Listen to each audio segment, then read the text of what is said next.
Two really productive meetings earlier in the day in Hong Kong and Dubai. And of course, Dubai is further ahead in some respects, so they're actually on the water. So we're sort of running twin track or triple track. And what's interesting for me is what I say to you plays in a certain way. And even though I'm talking to English-speaking British people, the way it plays in Dubai is different to the way it plays in Hong Kong. So it's like, it's interesting for me trying to get the same message across, but that's by the by. So it's really important to me that if you think I'm talking gobbledygook, and I might be doing that all the time, then you tell me. And if you don't understand what I'm talking about, or you're confused about anything, you tell me. Yeah, and that's the way it's got to be, because it's not about me talking; it's about us understanding and moving on. Yeah, and you get all that. So that's fine. But before we start, can I just pose you two questions, and we'll answer these at the end. They may sound a bit rhetorical. The two questions I got asked in Hong Kong this morning. Do we have? Don't answer now, but just have a think about this. Do we have in the British National Training Squad Senior a flexibility protocol?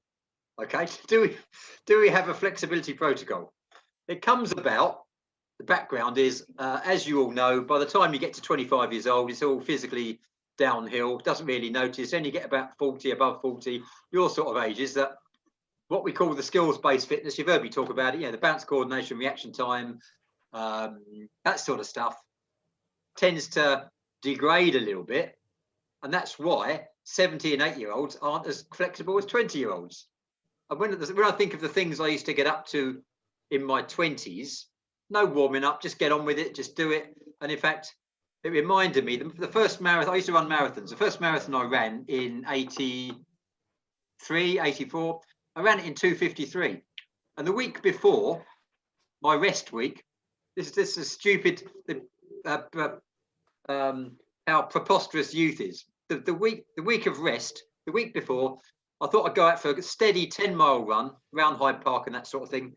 And I felt good. So I ran a marathon. So the week before I ran my maiden marathon, I ran a marathon in training and still did 2:53. That's ridiculous. But the point is, when you're young, you can get away with it. You get away with it. I probably didn't start warming up until I got lots of injuries. And of course, that sort of stuff feeds into it. So that was the question. Do we need a flexibility protocol? And the second question, and this, bearing in mind that at the moment, Hong Kong is not yet paddling. There's a few people getting out in secluded beaches in OC1s and stuff. And they're sort of tentatively getting out in V6s, OC6s. What is the point of all this strength and conditioning stuff? Why don't we just wait till we're in a dragon boat and you can see how strong I am then? Okay, so that's the question. And we'll come back to that. You might think it's a preposterous question, but we'll come back to that in a minute. So just on that theme, a couple of questions, and any questions, any comments, just come straight in. Just come straight in, and that includes your dog as well, Scott. Okay, so any comments is all fine by me. So when we do the returns, and bear in mind they're called returns, they're not called homework and blah blah blah. We've done all that, but do you think you're competing against your teammates, either here, Hong Kong, Dubai, Mauritius, Germany, wherever they might be? Who are you?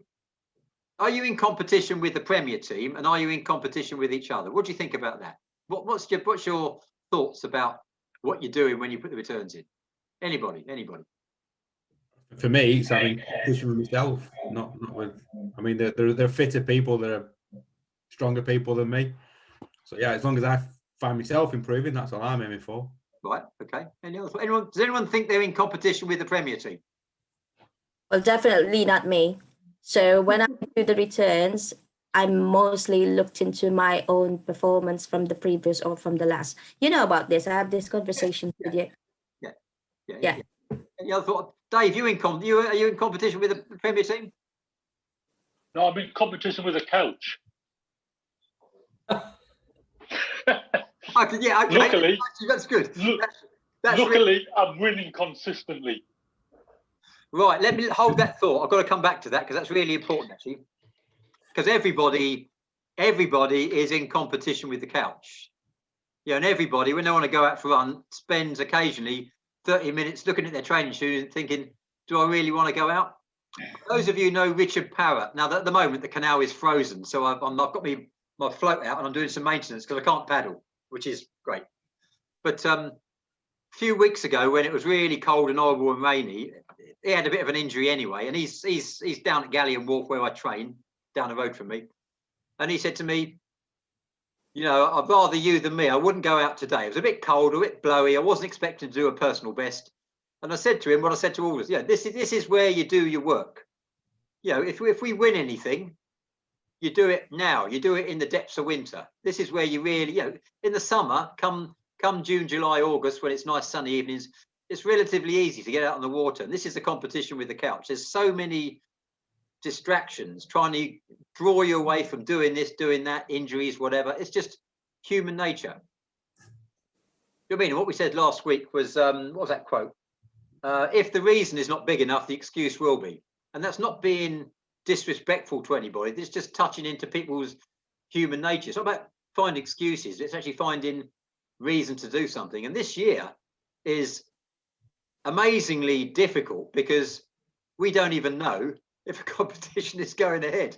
So I'm thinking, how am I going to try and keep people, not how am I going to motivate people, how can I try and introduce that so we're moving forward, even though the outcome is most definitely uncertain. So you see what I mean? It's interesting from a coaching or coordination prospect. So yes, you're in competition, excuse me. You're in competition with a couch, okay. But are you in competition with each other? What do you think, Kat? Candy? Kat or Candy? Candy? I think mainly in competition with ourselves, because we have to be the fittest that we can be in order to be able to work within the team. I think perhaps some healthy competition with each other in order more not to knock each other down, but more to motivate each other to build up the standard. Yeah. I think it's human nature to not be able to help but have a sneaky peek at the rest of the spreadsheet just to see where you stack up with everyone else. But... Well, that's natural, isn't it? You want to sort of see, I mean, everyone wants to be at the top of the pecking order, but yeah, fine. Kat, what do you think? How's your toe, by the way? How's your foot? It doesn't hurt. I've just got an embarrassing hospital shoe on, and we're sort of hiding off screen eating dinner. So about that. Didn't think you'd want to watch me fill my face. I agree with what Candy and Nikki just said. Like, it's healthy to have a bit of competition. We're all here because we're kind of competitive, partly, right?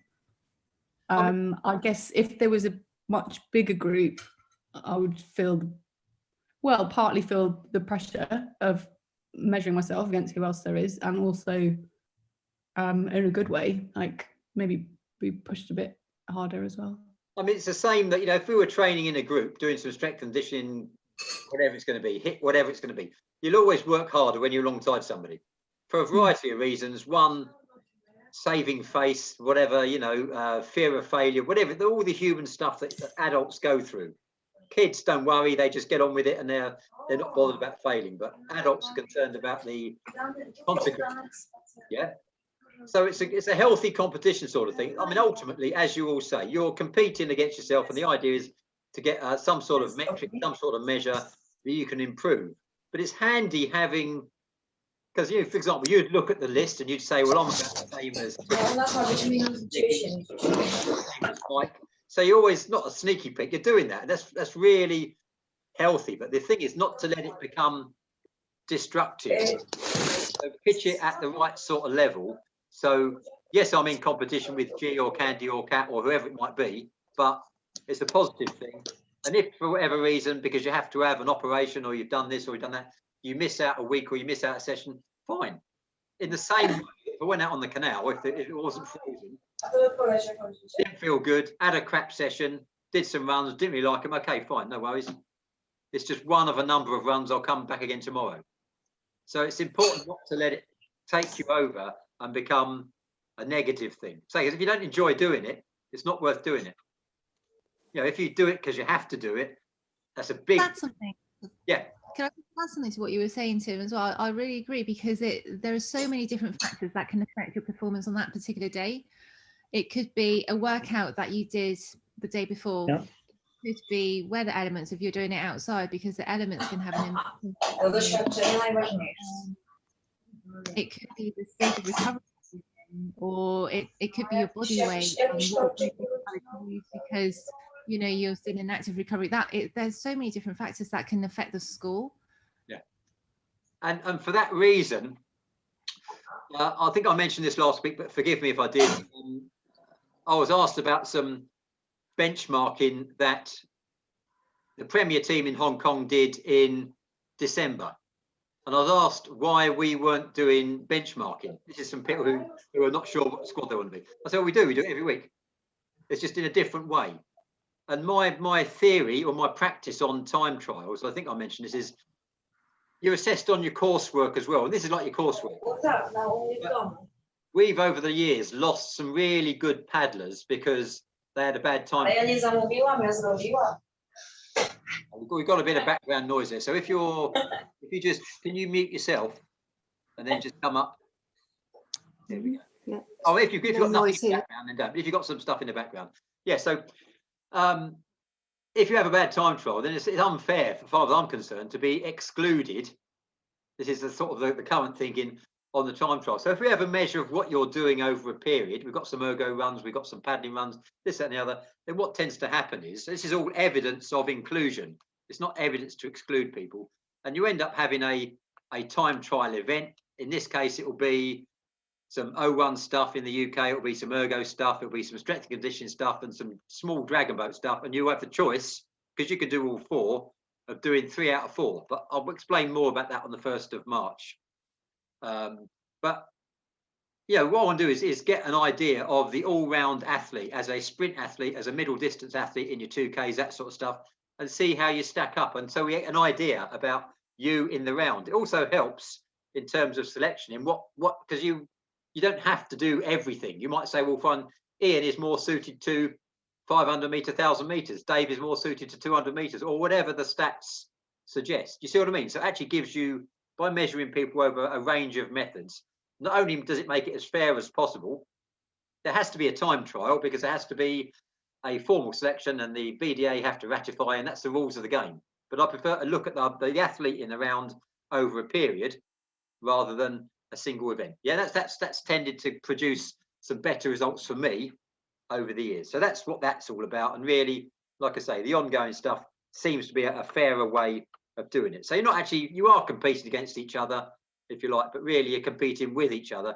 And you're certainly not competing against the Prems. We're the GB team and so are they. And we're competing against the rest of the world. And if somebody prefers to be in one squad or the other, then go and do that. Go and paddle where you're happy. That's the most important thing.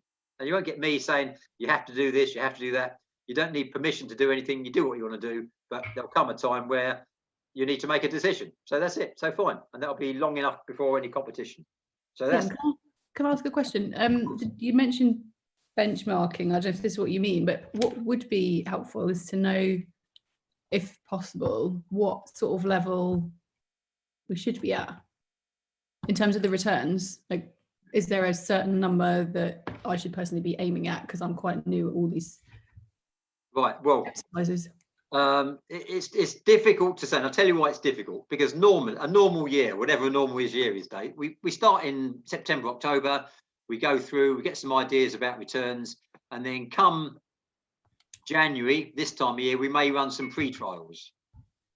And from performance returns, I've got an idea. So the last time I did this process, the entry level for ladies was 320 for 500. Yeah.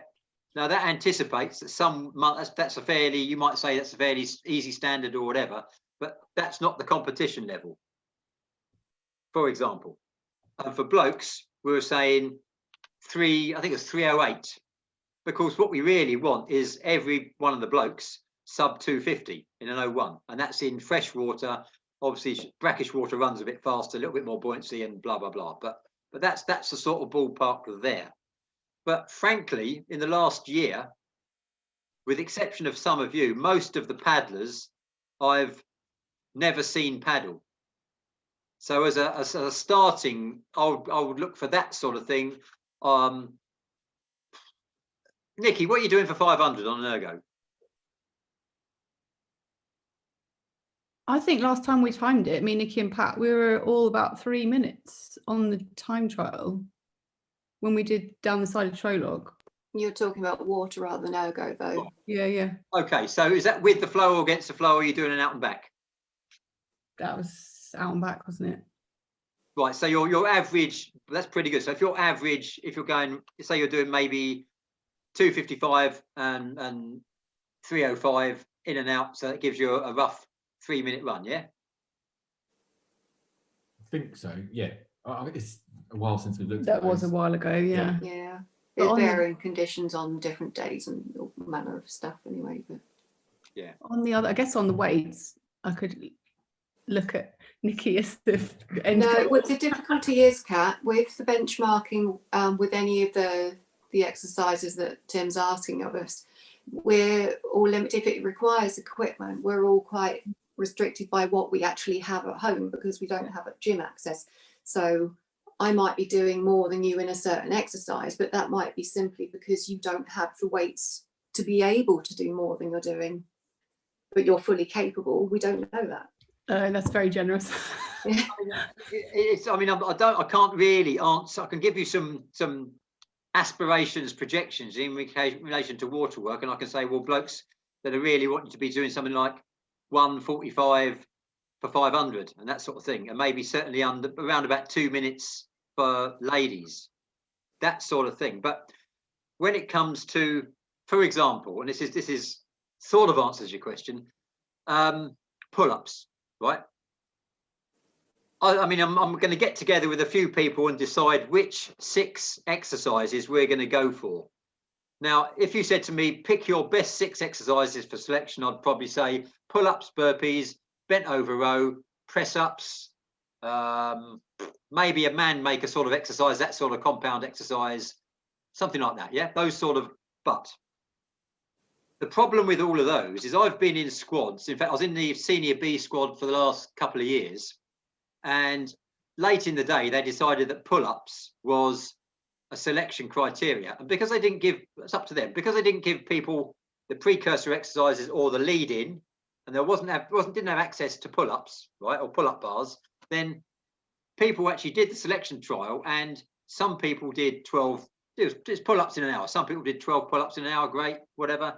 Some people did 1 pull-up in an hour. Some people did no pull-ups in a minute, and still got in. So it just tells you that I wasted my time doing a load of pull-ups I didn't actually need to do. All I need to do was no pull-ups, and I still would have been in, right? And it also means that if you're saying that's a selection criteria, 1, you've got to make it accessible. 2, you've got to teach people how to do it if they're not familiar with it. 3, you've got to give people time to build up. And 4, if you're saying it's important and you can't do 1 pull-up, you shouldn't be in the squad. So the problem this year, this is to Nikki's point exactly, it's going to be difficult selecting some exercises that everyone has access to, because of those ones I mentioned, you know, to do the man maker, haymaker sort of exercise, you need 2 decent size hex weights. To do a pull-up, you need a pull-up bar. Really, you need to do a bent over row, you need some sort of bar with some sort of decent weight on it, whether it's half your body weight, 2/3 your body weight. You see what I mean? So this is going to be difficult, to say the least. So we're going to come up with something. I think once things start opening up, then we're going to have to sort of work quickly. I want to get the stuff in place now. So, and I'm working on the 1st of March. We can then roll it out from there. But it's going to be those sort of exercises. It's going to be, if you're doing the stuff we're asking you to do, it will be a simple springboard into those. It's going to be things like bent over rows. It's going to be RDLs, this sort of stuff, yeah, because they're more accessible and you can do the precursor work as well. It's going to be stuff like burpees and those sort of things which you can do with a body, but there's still not going to be any exercises that nobody can do.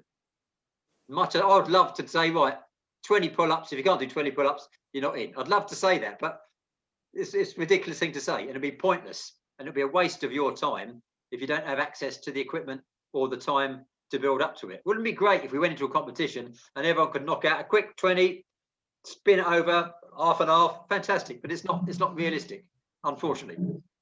So it doesn't answer your question, but what I anticipate doing is by the 1st of March, just scrumming down with a few people saying, look, what have you got access to in the UK? What's likely? What have we got in Hong Kong? What have we got in Dubai? And then going from there. But it's going to be those sort of, you're going to get, I can tell you probably now, really, it's going to be in a single boat. There's going to be a 1,000-meter run. There's going to be a 500-meter run, and there's going to be an all-out 100-meter,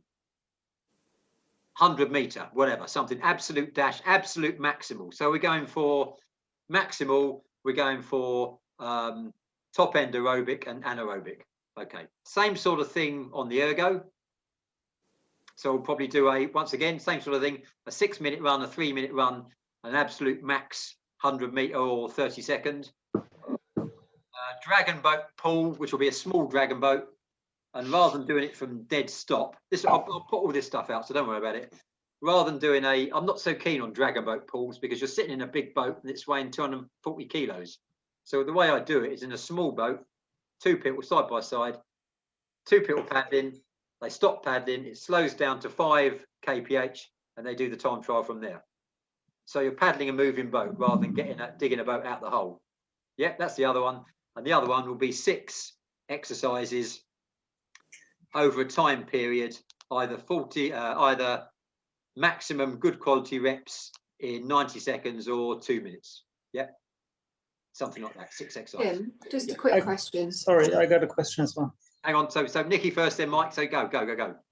Yeah, so let's just, for argument's sake, say best case scenario, mid to late March, they say, right, water sports, gyms, crack on.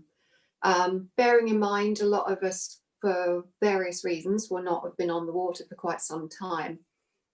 And as I think we've said in discussion before, it doesn't matter how much gym stuff you've done, water fitness is a different beast. So in terms of your selection, when are you thinking of actually putting that in place?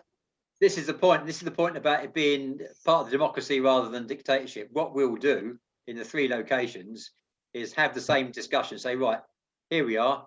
What access have you got? So DCMS, the Culture Media Sport, they say we can get out on the water. We can do this. We can do that. Realistically, how much workup time do you need? And then we'll work forward. Or we'll work back from, or work forward from there. But we're going to try and concertina stuff. So give people a proper time frame, because otherwise all that will happen is, and I know this is going to happen already, I keep saying to people, keep flexible, keep doing that, they'll jump into a dragon boat, go hammer and tongs and get injured. And that's a really, I know a lot really of people in Dubai, from your spreadsheet, that, you know, there are people that are consistently getting out on the water at the moment, whereas, yeah, that's not the same for every country. Oh no, absolutely. In fact, they've been paddling all the way through. They're racing, they're doing all sorts of stuff, but they're just getting out in 10 people in a boat. So it may end up that we end up with a slightly staggered trial. I don't actually think that, given all the stuff going on that you can see as well as I can about travel, I cannot see the Europeans going ahead.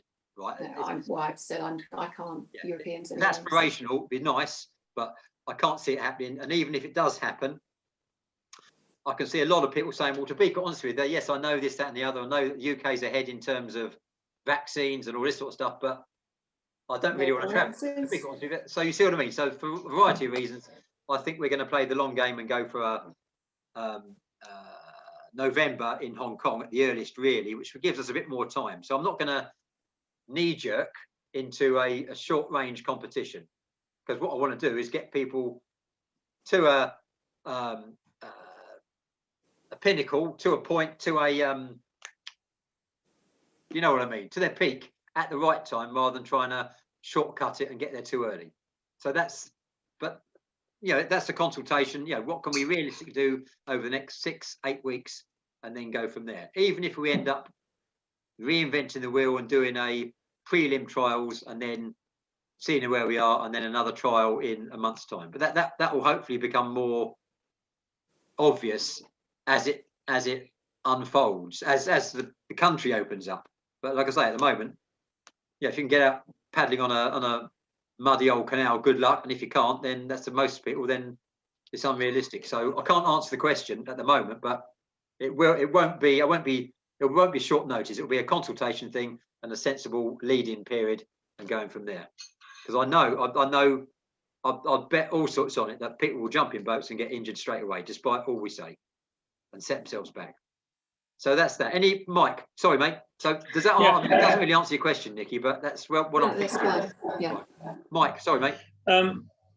Sorry, I had some connection problems earlier. So your question, whom are we competing against? For me, since I'm new to all this, for me, it's really important just to get an idea of where I stand. And obviously, I try to compete against myself and try to get better. Second thing was, I absolutely agreed to your idea of long-time assessment. I have an educational background myself, and I absolutely think that's the right way to go. Sorry, I can't see you for some reason. I'm the hand joke here. No, that's a joke, by the way. And another thing is, yeah. So my whole life, I only sat on a rowing machine twice. So I'm new to this. I've done other things. So that would mean that during the tracker trial, I would sit on an ergo maybe for the third time in my life, which obviously is a bit of a problem. Do we get any chance to practice ergo? Actually, the way it goes is in Dubai, there's very few. I'll explain it a long way around, but I'll explain it. In Dubai, there's very few people who have access to single boats. Yeah. In Hong Kong, even though, I mean, they've got lots of OC6s, they've got V6s, they've got loads of dragon boats, but OC1s is, once again, they have no O1s. It's only us who paddles O1s. Very few OC1s to go around. So what I want to do, I mean, I did this last time in 2017 in Hong Kong, and people were getting on OC1s 2 weeks before the time trial. So people are doing a time trial and don't actually know how to paddle the craft. So a more sensible way around, as far as I'm concerned, is to have 4 time trials, 4 methods of assessing you.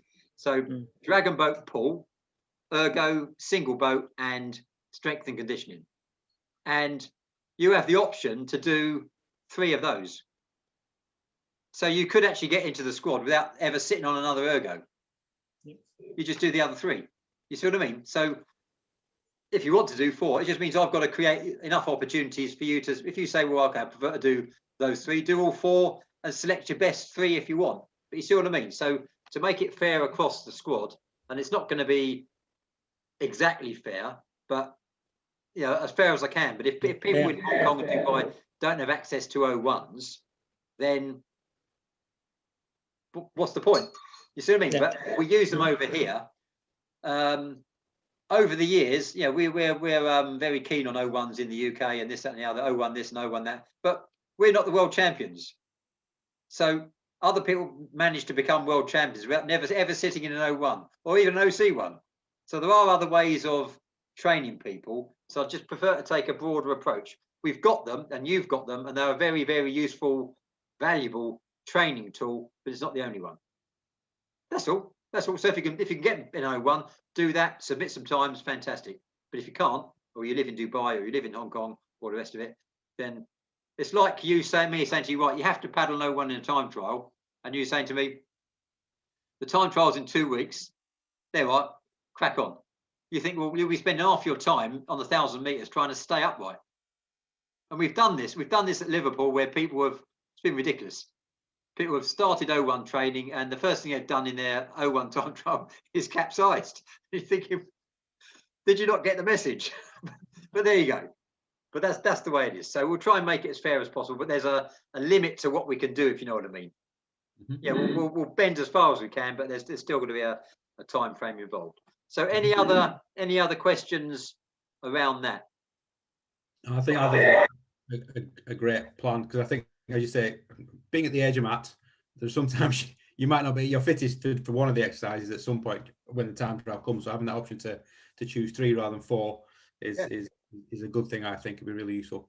I mean, it's needs must, and I think actually I know the BDA is very anti, actually, that's the word, anti not using O1s, but it doesn't say anywhere. There's no regulations that say you have to do an 01 time trial. It just says you have to be a member of the BDA, and the coaches decide how to select the best crews, and that's what we're doing. And each squad has got a slightly different way of doing it. If you're in the Grand Dragons, you'll get an 01 and you'll paddle it's actually 398, 400 meters on a stretch of the canal, Grand Union Canal at Batchworth. Yeah, you do that, you do it twice, and then you're in or you're out. That's it. And okay, fine. And that served them well. But you know, they probably could have got better athletes by being a bit more broad. But that's their call, and I'm not coaching them. So there you go. And you've got to do pull-ups as well. 0, and you can get in. But that's fine. Okay. I'm in. Yes. I was going to say I'm in then. If it's only 0, I'm in. You see what I mean? It's just it's okay, it's fine. But that's that. Okay. You may or may not have seen. I want to ask you whether you understand the rationale behind the. I was going to say homework. Then behind the returns. So what I'm trying to do is introduce you to different methods of training. So last week we touched on skeletons. This week we're touching on ladders or accumulators. And if you think about an accumulator, building blocks. So it's quite simple. It's the same on ergo, same on 01 if you can get, or single boat, same on strength conditioning. Minute on, minute off. 2 minutes on, minute off. 3 minutes on, minute off. 4 minutes on. And if you can program it into your GPS, you could do it 100-meter intervals as well. But if you're doing interval training, if you're me in my 20s with my paratrooper head on, I don't like rest when you're dead. Total nonsense, right? But it really is important, especially our age and any age really, the rest interval or the very light paddling interval is as important as the on interval, because what you're doing heart rate training, you're doing conditioning as well. So don't skip the rests.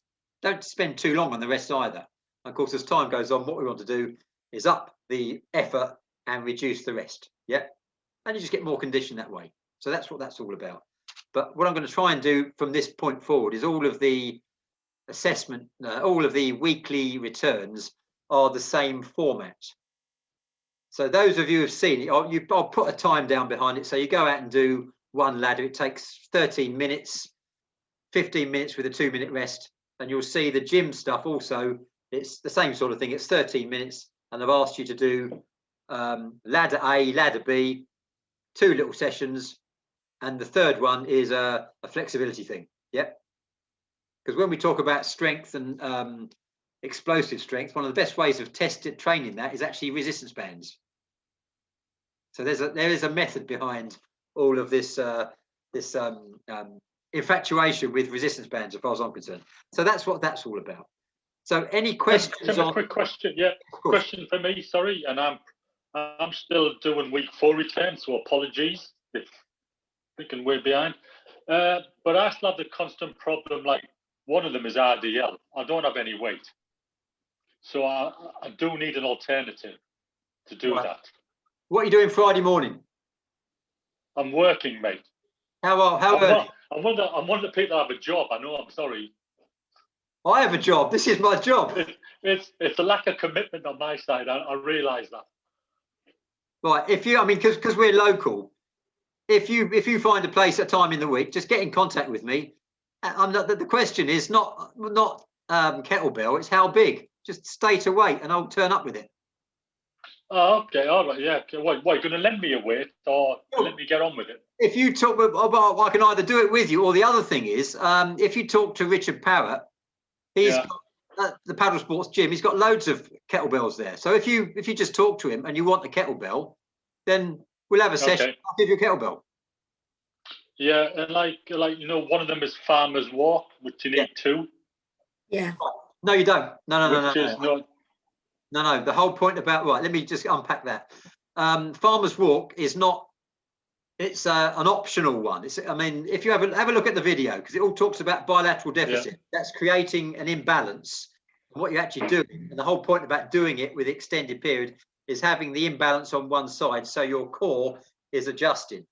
If you're carrying two, as in standard short range Farmer's Walk, you've got that balance already. So what I'm trying to do is create that deficit, so you're correcting it. Yeah, that's the point. Okay. Have a look at the video, you bad man. It'll tell you all about it. No, I mean, I am a bad man. It's my bad. I get that, and I apologise most profusely. No, but that's and it. I will catch up. I promise you, I will catch up. Right, you don't have to catch up, and this is important as well, because, and I'm glad you said that, because what Don't you tell me I don't have to catch up. Don't you say that to me. I'll want to catch up. Right, you catch up because you want to catch up. Yes. Right, well, that's important, because what we don't want, especially this time with all this COVID stuff going around and all the stress and strain and anxiety and uncertainty, is I don't want to create more stress for you. So if it turns out that you're having an operation or doing this, and I've got to tell you a story about a bloke who really is, Ian, I'll tell you the story. Ian won't mind me telling this. He inspired me to do a personal best with my burpees, 640, 100 in 640. And it came about because he sent, this is just amazing. He sent me a message, and I'll tell this story forever. Basically, so Ian's just had a fairly serious operation, okay, recently. And all credit to him for staying in the squad and sticking with it, yeah. And his operation last week, I laughed, but it's amazing.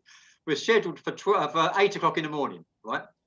And he sent me a message to say that my operation has been rescheduled to 12. So I was able to do a session of returns and get on my bike. And I'm thinking, this is exactly what I'd love to have the situation. So, you know, and I felt like writing to people and saying, look, and some people have been sort of moaning to me in Hong Kong saying, why do we have to do this? I'm thinking, listen, look at the level that people are prepared to go to not please me. It's about being part of the team, being part of the squad. And I thought, sod this, I just dropped and did a quick 100 burpees and break the personal best. So there's two stories there. The story is, first, you can really get some great inspiration. Ian won't mind me saying this because I've spoken about it, from your own teammates. But the power of that sort of inspiration is quite powerful, actually, if you know what I mean. So that's where I'm going to really on that. But don't feel, if you've got stuff going on, you've got to work, whatever that is, you know, real work and that sort of stuff. I used to do that. Then don't think you have to come home and do this, because one of the last jobs I did as a custody inspector in Westminster, and because of the nature of the job, I used to get on because you're governed by the various people in custody, and I had 70 cells to look after and all that sort of business. And I was getting on the ergo at like 11:30 at night, right? Because that's all the time I could find to, and really, I was just going through the motions. I was pumping out a few K and that sort of thing, but it was totally worthless because all I was doing was pulling a cord. I was pulling a chain and racking up some meters, but it wasn't quality training. So it's far better actually to get your other stuff sorted out, and then when you're good and ready to do some training, so yeah, rather than rushing it. And that's really important, because you won't get, what will happen is you end up doing a substandard performance by your measure, and that will piss you off as well. You see what I mean? It becomes a bit a self-defeating thing. And actually the first thing I did when I retired was took 10 seconds off my time trial time straight away. So I had no stress from the police. I was sleeping 8 hours a night. It's bizarre, because in 30 years not necessarily doing that. You see what I mean? So I do understand that, and that's important. But so catch up if you want to catch up, if you feel you're behind. Otherwise, get on board wherever you are. And I know how you train anyway. And actually, you probably train too much. Yeah, you're probably right, but thanks for that. I mean, appreciate you telling me I train too much, but it's just I train a lot because I know my mental health suffers if I don't. Right. Yeah, and that's a real thing. That's why I do it. Yeah. And actually, that's true of all of us, because one of the reasons I do this, and you know, I make videos, right? I do this. I write programs. I do this. I do that. I do, because it keeps me on the straight and level, eh? And I've got a brother who's got some serious mental health issues. I don't think I'm going to descend into any mental health issues, but when you have that in your family, you think, you know, all of us are only a couple of steps away from alarm, despondency, not mental health problems. Yeah, and this year is not the great year for, is it? Because it's people concerned about jobs, people concerned about this, that, and the other, livelihoods, all this sort of stuff. And so I do understand that is foremost and has to be. And when you've got that sort of stuff on an even keel, then you can start thinking about training. Because if you're not sure where your next wage packet is coming from, your next salary is coming from, what's the point of thinking about high level competition? There isn't, is there? So that's an important part as well. And it's just one of the other balls in the air. So I'm conscious of I'm conscious of trying to generate options and possibilities and challenges and things that I think are fun, like burpees and stuff. But don't let that become you have to do it. Everything's optional. Yeah. Staying healthy is a requirement. Staying healthy physically, staying healthy mentally, that's a requirement. Everything else is desirable. Yeah, and that's really, really, really important. So, G, yes? Okay, no, fine. Okay, I thought you were going to come up with correct my terminology. That's fine. There's no worries. Right. Okay, fine. So where are we? Right. Water ergo gym. So we've covered that. Yeah, you've probably seen this week. I've just released another video. How about that? Apart from the Haymaker challenge, right? Nikki, I love Nikki. Nikki sent me a lovely exercise, man maker. I thought it very inappropriate these days, you know. But I thought, well, the man maker exercise, I think it's a CrossFit exercise. It's great, but it's got a bit of dead space in it, as far as I'm concerned. So I've added a few exercises in, and I'm just interested in myself, same as with the burpee stuff, to see how fast, with a good technique, and I haven't got a good technique yet, I can do 20, and I'm doing about 4 a minute. There's a number of moves to it. And all it is you don't have to do it. It's just an interest thing. If you're interested, you've got the time, you don't have to do it. But if you're going to do that, which is sort of above and beyond, put it on the sheet. But same like the farmer's walk. I'm actually going to go out for a farmer's walk in about 15 minutes, just to see the icicles hanging from the A5 bridge. But if I'm going out for a walk, I might as well take a kettlebell with me. That's it. But you don't have to do that. That's just me. That's how I keep myself sane. But you don't have to do that. But I'll just come up with these things, and then if it makes you laugh, it makes you happy, and you get fitter, then that's what it's all about. That's it. Okay. The Haymaker is definitely good. Oh, well, I'm glad. Yeah, exactly. Because some exercises you'll be good at, some you'll be less good at, and that's down to physiology. I think you're probably shaking your head around a bit too much in the burpees. But my son did the same thing. He's a you might know my son, he's a strapping lad, but he can't do, because he tries to blast it out, and I knew he would, like I would in my 20s. He's doing burpees and making himself sick. So we're just slowing him down and giving him a method. And the madness behind the method is that if we want to achieve our potential in a world 500-meter final, we're not going to be head down, arse up. We're going to be on the red line, not in the red mist, which means we've got to think our way down the race course. Every stroke counts. Every part, every phase of that stroke counts. And that's what this is all about. Just thinking about what we're doing and thinking, right, well, how can okay, it's a burpee, it's a haymaker, whatever you want to call it. How can I do that better? So I want to get people thinking about that, because a few people in Hong Kong, the way they coach over there, just do it. It's the American style, just do it. I don't care about the rationale. I don't care about why or how. Just tell me what to do and I'll do it. And so that's great, but I don't really want you to paddle like that. I want you to think about what you're doing, not stop and cogitate halfway down the race course, but think about in advance. How am I going to get a better score on the ergo by slowing down the stroke rate, pulling longer rather than pulling 45 strokes a minute and throwing up? Yeah, how am I going to paddle effectively in 5th gear or 4th gear rather than 2nd gear and getting a crap score? That sort of stuff. Just thinking on purpose. I call it, Dave Bangs, who was my earliest Dragon Boat mentor, I suppose, he called this sort of thing intelligent paddling. I call it intelligent or proactive paddling, but it's the same thing, because it suggests if you don't do it, you're unintelligent. But it's not. It's just thinking about it and trying to get more out of a stroke, more out of a pull or whatever. So that's that. Stats. Let me just ask you, we're 15 minutes in. I'm going to talk about starts next time. But let me just ask you about strength. Give me some ideas. Different sorts of strength. So I'll give you one. Static strength. Tug of war.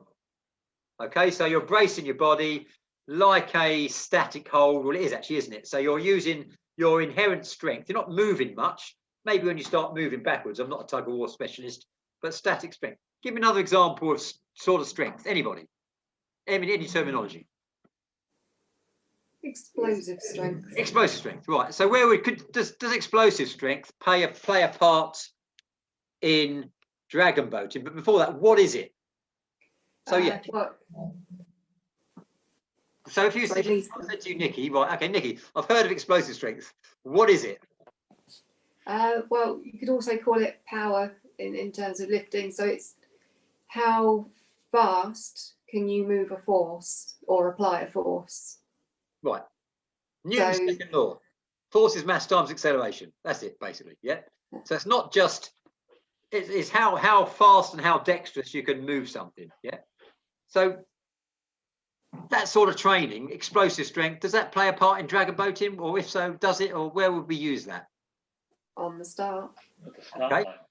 So on the start line, so what you're basically doing is, the Hong Kong term is digging the boat out of a hole. Yeah. So you're going from 0 to optimum speed, maybe maximum speed, then you're going into a transition and you're carrying that on for a period, be it 200, 500, 2000, 1000, whatever you're doing.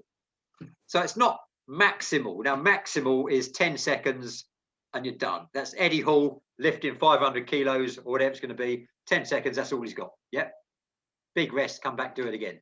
So that was maximal. The true 100% is not much use to us. It's used to us if we're developing 1 rep max further back in the training, but for the dragon boat specific stuff, probably not, because we've got to go 500 meters after our 1 big heave ho. So in the start, okay.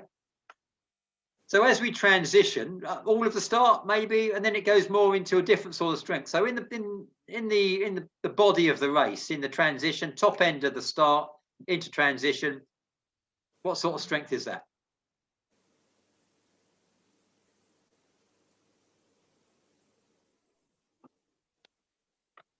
Any thoughts? Is it more endurance type? Yeah. Strength endurance, or maybe, you might call it relative as well in terms of power to weight, that sort of thing. But it's really, it's. So how would you describe strength endurance? About being able to maintain a certain power for a longer period of time, or for a period of time. Yeah, so it's not fly and die, and we talk about 100%. I'm really, we say 100%. What we actually mean, if you're over an extended period, you're talking really probably your 85, 90% of your maximum top end level 4 anaerobic threshold, roundabout VO2 max if you're into that sort of stuff, that sort of area, but not your absolute maximal. So does it stand to reason that you should be training in those sort of areas? So not just getting into a gym, and I do understand a certain amount regarding weight training, and I do understand the relevance of the 1 rep max and that sort of stuff, and proportions of body weight, high proportions and big weights, low reps, and it's all got its place, absolutely all got its place. But just talking dragon boat specific, do you think proportion of what we do in the gym should be explosive work and strength endurance work? Well, what do you think about that? Yeah. Yes, it should be. Maybe more towards competition. Maybe this time of year we may be loading up on weights, but once we've got that base framework, foundation strength, then tailoring it to suit our requirements. Yeah. So what could you do in a gym? Just giving us, so there are, you got maybe a dumbbell, you got some bent over row, you got some heavy kettlebells. How could you replicate dragon boat-esque training in a gym? Could you do a 500 meters in a gym in terms of effort, even though you're going nowhere? You can. Sorry, G, please. G. I feel that you can still do, because what I do, the way I looked into it, it's all about cardio works. Because personally, I know what's my perceived exertion if I'm paddling, and if I say doing the treadmill or doing the rowing machine, I almost try and look at the same parameters if I met it. Because I normally would try and meet a target heart rate that I set in for myself and see if it's the same effort. Right, so I was just about to ask you, how you talk about RPE, rate of perceived exertion, one of the measures. It's it's not ad hoc, it's a rough measure. So if you're going for, what RPE would you think you're at when you're doing your best best effort 500 meters in a dragon boat? Definitely the highest. So I really would put 100% to it. Yeah. So obviously that is depending on my physical health. So if I'm not having any physical issues, I could meet that. But obviously that would change depending on, because for instance, I'm asthmatic, so weather would affect me as well.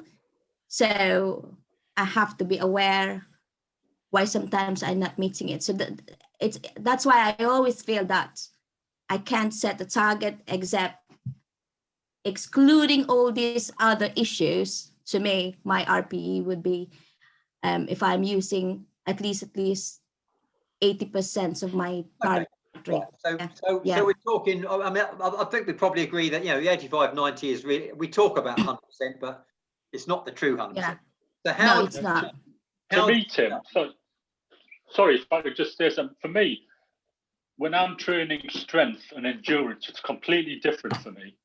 Right. When I'm training strength, my reps no more than 5. Right. If I'm training muscle endurance, then my reps are between probably 8 and 12. Right. So I'm training, like strength and conditioning to me is kind of a misnomer, if you will. I'm training strength because I'm keeping, although I'm only using my body weight, I make it more. If I'm doing press ups, I'll do really wide ones, or I'll do decline press ups. Yeah. And I'll do 5. But if I'm doing endurance, then those reps go between 8 and 12. Okay, but I'm Does that talking make sense? taking it into a slightly different dimension. So, for example, you know, ideally, our 500 meter time, come the day of the race, to use the term, is going to be 2 minutes. So we need to be at our peak. Yeah, this is come the day of the race. 200. If we're doing 2 minutes of effort, 2 minutes 10, whatever it's going to be, then we need to be consistently strong for that period, rather than strong for a minute and a half and then gradually dying away. So, whilst, you know, the lower number of reps and the higher weights has got its place, I'm not saying it hasn't, but I'm talking about how, and what I'm getting onto is when do you know? So, you know, when we're in a boat, and we've done this ourselves with heart rate, you know, you can dial up.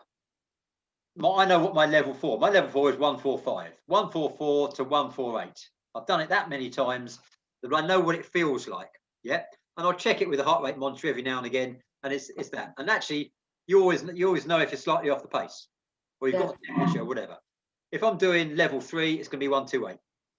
I don't have to check it every time, but I know what the metric says. But more importantly for me, I know what it feels like. So if I'm going at my top end, and it depends on the wind. You know, the wind, it's your body effort. So I might actually be going slower because I'm going into wind, or faster with the wind, or the flow, or whatever it's going on. But I know when I'm operating at top end level 3. But it's not a number on a heart rate monitor. Yeah, 128. It's the feeling, and I know what feeling I'm looking for. Yeah. And I think you're the same, because we had this conversation in the boat. Yeah, you might be slightly lower, slightly higher in terms of stroke rate. But if somebody said to you, a coach said to you, right, level 4, let's go. You know what you're feeling. So my question to G is, how do you know, excepting you have good days and bad days and you're feeling off colour and all the rest of it, like all of us, how do you know when you're on the money, hitting your top end anaerobic? So how do you know you're at that 85, 90% mark? So when I do regular running, one of the things that I would look out for is, it might sound a bit silly, but as I'm running, how many words I can get out. So if I can, so pace 1 is, say, you know, I can have a conversation with someone. Pace 2 might be I can utter a sentence. Pace 3 is a short phrase, and pace 4 or all out, I shouldn't be able to say anything, or maybe just utter one word. Would it be something similar? Absolutely. In fact, I've done. Dave will probably attest to this. We've done a certain amount of training, a lot of training actually in OC2s, right? So level 2, we can have a conversation about seagulls, whatever, this, that, and the other, anything going on. We can be going down the race course at level 4. And if I'm sitting behind Dave or somebody else or whatever, I can still be not having a conversation. We can be talking about, you know, get your arm up, do this, do that. Very short, sharp but it's specific and it's focused on the job in hand. I'm not talking about the size of pike in Caldicott Lake. I'm talking about some aspect of what is right in my vision. So yes, that's quite a good measure. And you could judge for yourself. What I'm trying to do is find a measure or a metric, so you know whether you're on an ergo, on an O1, in a dragon boat, you know what level 4 top end anaerobic feels like. For me, for example, if I'm paddling on the left side, I've got a feeling in that tricep. I've got a feeling in my oblique that side. I can feel it in my lat there. And I'm looking for, if I don't get out of a boat, an O1, and my hamstrings are singing, I'm not paddling. Now that's just me. But what it means is, if I get out of a dragon boat after a race, I'm thinking, well, I've got to think about this before I actually stand up because I've worked my legs hard. That's where I want to be. And if I'm not doing that, then I'm not on the money. Now that will be different for different people, but that's why ergos are good, or heart rate monitors, to know when you're operating at level 4, and I mean that top end anaerobic, then, or your sprint pace, if you like, you know what that feels like. Because once you can dial up that feeling, whether it's the how many words you can speak, Candy's measure, or something else, you'll know when you're there. And when it comes to dragon boat training, even though you're not in a dragon boat, the more time you can spend at that level, you'll build a certain amount of tolerance, lactic tolerance, but really that familiarity, be able to dial up that level of performance. That's where we're going with it. So people often say to me, well, okay, you said 85%, but surely Mike is stronger than me. Lachlan's stronger than me. Ian's stronger than me. So surely his 85% is more than mine. Well, it might be, but it's relative. And this is where we come into relative strength and power to weight. Ian may be a stronger person for me, pull for pull on the ergo. He maybe lift more weight than me, but I still need to. Still need to be at 85%, 95%, and we need to get some sort of idea about how we measure and gauge that. You can use things like cadence monitors, heart rate monitors, this sort of stuff, RPE. But you see, the job in hand is really dialing up that level of performance on demand, because the last day of competition is usually the 500, and hopefully if you're lucky you'll just be doing the open or the ladies or the mixed 500, but you still may be doing 2 competitions in the day. And if you get to the major final of the 500, be it the ladies, the mixed or the open, is going to be the last and most important race in some people's mind at the end of a long day, at the end of a long week. So when you're training, we need to get to the stage where we can dial up that performance. So when you do repeat time trials, you don't do 1 500. You do 1 500, rest, another 500, rest. And you'll get a point at which you get a level of fitness where, at the moment, I'm out on the canal and I'm doing, I don't know, 33, 34, maybe 35 per 100 meters. But with a bit of training, that comes down to 32, 33 per 100 meters. You see what I mean? So you can train down sensibly, but go and blast in it. You've got to take it down in stages, or up in stages, the case may be. So that's where the conditioning comes in. Nikki, would you agree from your experience with the seniors? Yes.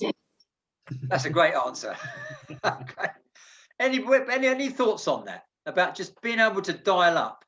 So if I say to you 85%, so you know what that feels like. You know whether you're gasping, can't get a word out, whatever. Yeah. Do you see the value of knowing where that is and spending a bit of time there? Not that it makes you sick, but you know when, and you'll know when you're on the money or not. And then you use things like heart rate monitors to give you only a gauge. Okay. Any thoughts on that? I haven't spoken about starts. I'm going to talk about starts next week now, because we've been going for an hour already and I've been zip. So let me just bring you back just to finish off. That question, those 2 questions. Do we need a flexibility protocol? Perhaps you're going to write it. Do we need a flexibility protocol in the senior A squad? Or do we have one? Definitely. We have one. We already have it. It's incorporated with our exercise program. Brilliant. You are brilliant. Absolutely. It's called FAME. Flexibility, agility, mobility, energy. Everything we do, it's woven into the fabric of what we do. And I've got to say, it's so important now, especially when we've got the prospect of paddling in the next, hopefully, month, 6 weeks, whatever, that you get yourself more flexible, because we don't want you getting into a boat, whether you're national squad or any or club pad, and then getting injured. And the older you get, you know, I've got different sorts of fitness than when I was younger, but what keeps me where I am, wherever I am, is staying flexible on a daily basis. And it really does. There's not catching up. So we do have a flexibility protocol. It's written into everything we do, from warm up to cool down, all the way through. Yeah. So certainly. Okay. So great. Glad you said that, because I was surprised I got asked the question.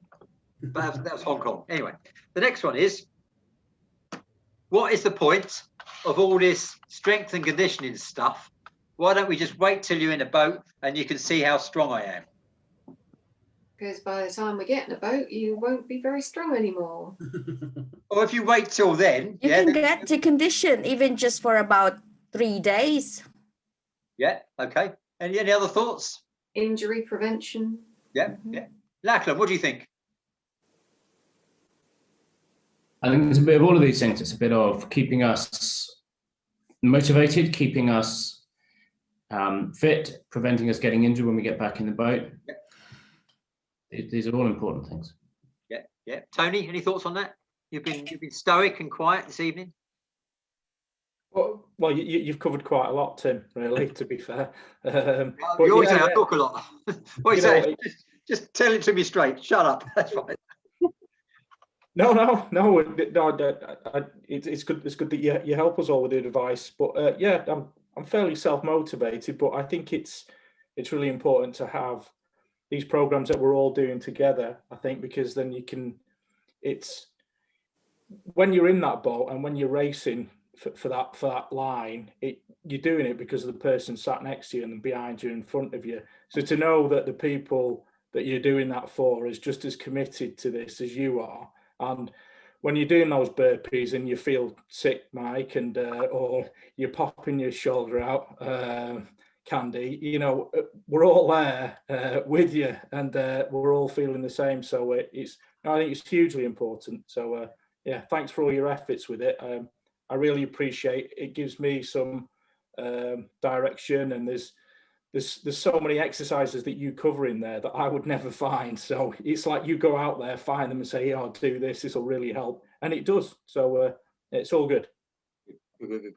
I'd say it's a useful tool to measure your own progression by as well. You can sit in a boat with 20 other paddlers and, you know, for the best will in the world, paddle with every ounce of strength you've got.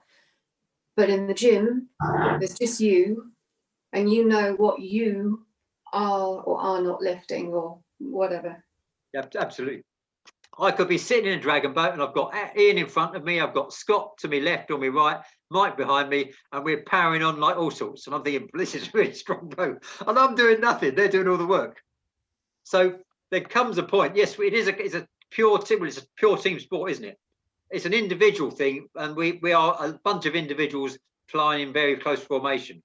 But there comes a point at which you've got to get a measure of your own input, your own force as well, because it just gives you a nice warm feeling. It also helps you to measure, gauge where you are and how you can improve. If you just wait till you get in a dragon boat, oh, this feels good, well, great. But you don't actually know how. You need to learn where your own weaknesses are to improve them as well. That's the point. And we'll talk about this in Dubai, because we're just introducing video. They don't do much video stuff. And I've introduced it with the Dubai Diggers, and they're a very testosterone fueled team. They win a load of races, but their style is abominable. Really high. It's a very Australian thing. They all come in negative, it's all crazy. You're surprised they're winning. I suppose everyone else's style is worse than theirs. But introducing that to a testosterone filled boat like the Dubai Diggers is quite interesting. So are we going to get injections then? Are you suggesting we get testosterone supplements or? No. Because Dubai Diggers is a total male boat.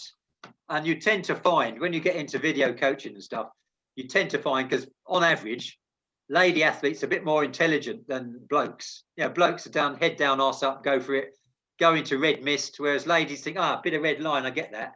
And if somebody's trying to help them, they're more likely to say, actually, this bloke or this lady, they're trying to help me. So I might listen, because some of that might learn. Typical blokes, no, I know everything.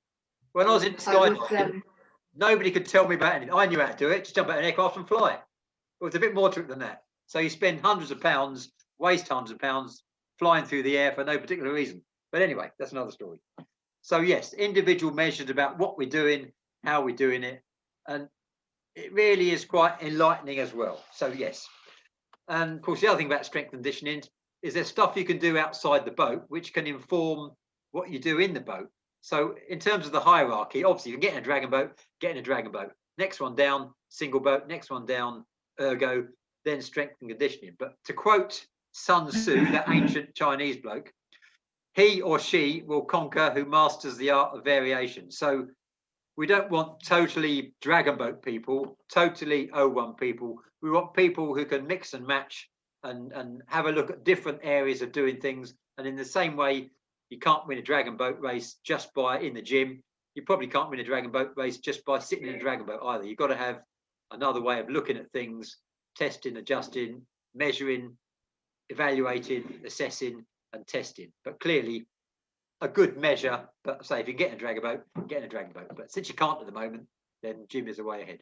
Okay, that's all. I've said enough. I really have said enough. And you're thinking, oh, Christ, it's finally shut up.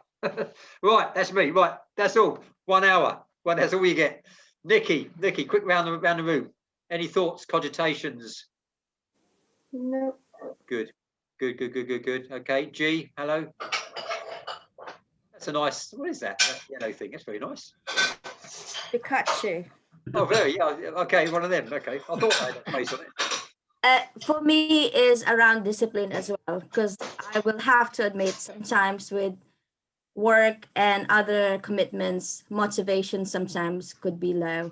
And so to have all this in place is a way of discipline at the same time. I do get stressed every now and again because I feel like, oh, I've got to catch up and do it. So I exactly feel the same way as Dave, that I have to catch up. And sometimes I misunderstood things. You said challenge is optional, and in my head, no, I must do it. You know, without realizing I'm overdoing things and then getting frustrated because I'm not meeting my own expectations. Yeah. So I find it good that even so you claim it does help me to accept that this is an option and these are where you need to focus on. So yeah, thank you very much for that. When it comes to coaching, the day you know everything is the day you give up. Yeah, simple as that. And what's interesting for me, because I'm talking the same language or my version of the same language in 3 or 4 different locations in the world, it plays out slightly differently. If I'm asking somebody to do something and they're not getting it, I've got to change the message. Do you know what I mean? So that's really important as well. So it's really important that if you're confused by what I'm saying, I think I'm talking nonsense. Well, I might be, but you know, just ask me, and if I need to put it across in a different way, then that's my job to do that. That's my sole job to do it. So I'm far too old to paddle. Anyway, Ian, any thoughts? No, I think it was a good session tonight. I just say I think from a motivation point of view, it's good seeing faces, the wise people's eyes, who you're working with. So it's good. Yeah, no, helpful. I've found this whole Zoom stuff really interesting because I do a number of sessions and stuff. And normally, if you're talking to people, you're talking to an audience and you're not really focusing on people. But it's really interesting that you're actually focusing on individuals and stuff. It's really quite an enlightening thing as well from a coaching or tutorial point of view. But yeah, okay. Just chipping one tiny small thing, one motivational thing to think about after this is when you get to a problem, you have to ask yourself, what would Ian do? Yeah. Actually, I might start a new thing on the teams. Ask Ian. With the same amount. That might be quite useful, actually. Yeah, that's right. You see what I mean? It's good stuff. Brilliant. Lachlan. Yeah, not much to add. I think for me, I love being in the boat. I love paddling. I love competing on the water. I don't like gyms. So the gym work is a chore. Yeah. To be brutally honest. I love getting out on my bike. I love doing I do boxing training to the extent I can without a sparring buddy, but I don't like lifting weights, right? And I don't like going to the gym and doing reps of this, that, or the other. It's just not me. That's why. How long are your boxing rounds? I mean, can't do much at the moment, so I do like 3 minutes, do that. It's shadow boxing, skipping, stuff like that. It's all cardio. So I'm doing a lot of cardio. I'm not doing a lot of strength and conditioning. Okay, but if you're I did my, week 4 return about an hour and a half ago, so I have done it. Okay, but like I say, another important thing is if you can only do boxing training, hit a bag if you've got a bag, or because it's great training itself. If we could get everyone doing that, that'd be brilliant. I need a volunteer to come around and let me hit them. Okay, I'll be around. I'll be around in 10 minutes. Wear a mask. Wear a mask, yeah. Or getting out on your bike. I mean, Ian's on the bike as well. Yeah. So if it's stationary bike, you can still do stuff. Yeah, all of that. I go outside. I go outside. I don't do indoor cycling, even when it's snowing. I mean, if I can go out, if it's safe to go out, I'm out. Right. So you see what I mean? There's ways and means around all sorts of stuff. You see what I mean? Those you'll find a way to train. And if you run out of options completely, ask me and I'll come up with some might even work. So yeah. Okay, fantastic. Good to hear from you, my friend. Dave. No, just to say thanks from me for doing everything you do. I know it takes a lot of work, I'm sure, and you're doing it to people that sit on the couch like me, so keep me going, yeah. So good. And I'll see you on the water one day. Well, you'll see me. You know what I mean? Yeah, I'll see your back. That's what you're saying. Okay. Yeah, okay, no worries. No worries. Thanks. Okay, thanks, mate. Kat and Joe. What was that burpee time, Tim? 6:40. Okay. All right. Just wanted to double check where I've got to go to. And I've heard about these haymakers, haymakers. I've got. Yeah, I didn't like man maker. So yeah, I added a few exercises. Okay, all right. I've got to have a little look at what they are because I've missed out on that. So yeah, that's. I'll see what that's all about and let you know. But be sensible and do it as a scientific thing. So rather than just burst it out and make yourself sick, think about like at the moment, for example, there's a point where you go sort of hip thrust, if you like, or extend your hips, legs out. You do a press up. You do a renegade row, skip up, and then do an Arnie press. And I've got to work out what I'm doing with my knees because at the moment they're going too narrow. They're going in. That's right. See, so to make that more efficient and to save me knees, I've got to skip up. So I've got like a frog step. So the point is, think about what you're doing and think about how you're going to get it efficient. Tim, yeah. Sorry, just a little suggestion. If people aren't familiar with the man maker on its own without your embellishments, would it be worth them practicing that for a little bit and then adding in your extras? Because otherwise there is the tendency, if we're thinking, Tim says, how many of these can I do with good form in how many, how long does it take to do 20, whatever the challenge was? Yeah. We're going to rush it and we're going to end up doing a series of exercises poorly, potentially. Right. Okay. Yeah. Okay. Yeah. Fine. Yeah. Agree. Absolutely agreed. And good point. Well presented. But yeah. But okay. Fine. Kat. All good. Candy. Yeah, all good here, kind of. Half good. I'll try my best to be sensible and not pop my shoulder out any more than it already. That'd be really good. So I think I'm going to refrain from upper body things for the next 2 weeks at least.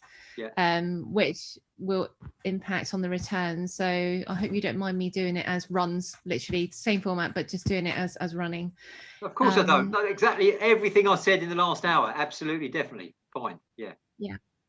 And I really appreciate these kind of weekly meetings. Actually, I like Ian. I quite like seeing faces. It's great. So hello everybody, and let's keep going. It really is important, isn't it? Because you're not actually just even if you get bad week, good week, whatever, that you can share a bit of that and share a bit of whatever, share a bit of alarm and despondency and get buoyed out of it. That's great. Fantastic. Scotty, Scotty and dog. What's the dog called? June. Joan. June Carter Cash. All right. Okay. Yeah. Her husband is Johnny Cash. All right. He's downstairs. I suppose for me, Tim, probably the thing is, probably overall is,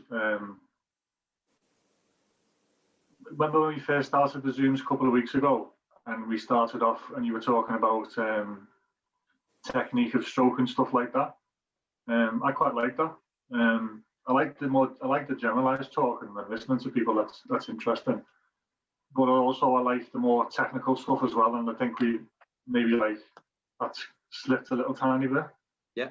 I think you said you were going to come back to a few things, and because there's so much to talk about, I think we've maybe forgotten that a little bit. And I certainly like that. Because I consider myself still to be quite a novice with dragon boating. I seem to have done more O1s than I've done dragon boating, which is a bit odd. But by that, everything's okay. Okay. There's a lot to cover, and we'll cover it. So don't worry about that. Yeah, but and hopefully as things get more open, then it's going to become more relevant, because the idea with this is that we're covering the bases, but we're talking about stuff that we're going to do during the week as well. But yeah, apologies and accepted. Okay then. And to round off, Tony, thank you, Scott. All good. I think I said my piece before. Okay. And last but not least, Mike. Hello, mate. Thank you, Tony. Mike's gone. He's still there. Is he there? Is he there? Yeah, I got some connection problems again. Can you hear me? Yeah, we can hear you. Might be doing burpees. Can you hear me? Yes. Oh, so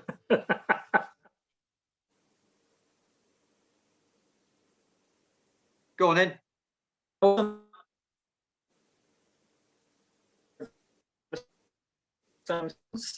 Yeah, so it felt good. Yeah. Okay. Well, I missed one of your comments. You said yes, all good. So I got that much. Bye. Okay then. Right. Fine. I've kept you longer than I anticipated. Thank you very much, and I'll talk to you soon. Have a great week. Don't get injured. Stay safe. Stay strong. And Dave, give me a call when you want a kettlebell. Yeah, I'll sort something out. Don't worry, my friend. Don't worry. Yeah, but I'll do it. Yeah, no worries. All right. Thank you. Thank you very much. Good to see you all. As well. Take care, everybody. Bye-bye. Bye.